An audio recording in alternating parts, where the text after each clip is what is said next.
सपना की माहौल बनावे और दुनिया ढीला चलावे जिंदगिया के खेला समझ में न आवे जिंदगिया के खेला समझ में न आवे कि मन सपना की माहौल बनावे कि मन सपना की माहौल बनावे दुनिया ढीला चलावे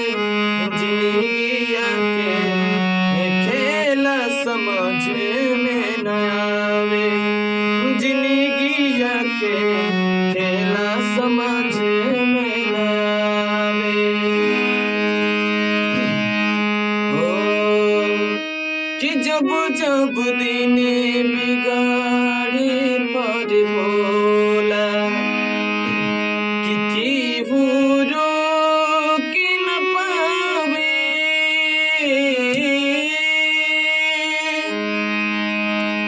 कि जब जब दिन बिगाड़े पर होला केहू रोक न पावे जाने काली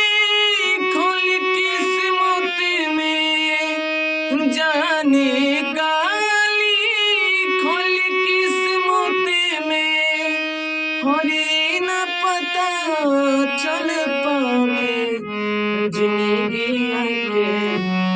खेला समझ में न आवे जिंदगिया के खेला समझ में न आवे ओ समरी हंसावे समय रुबावे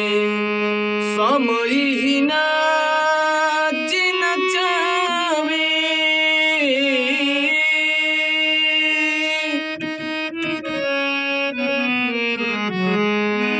ओ समय हंसावे समय रुबावे समय ही नाच नचावे कि जाने बूझ के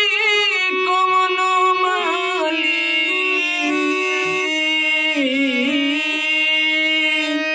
कि जाने बूझ के कोनो माली अरे अपन बगिया जरावे जिंदगिया के खेला समझ में न आवे जिंदगी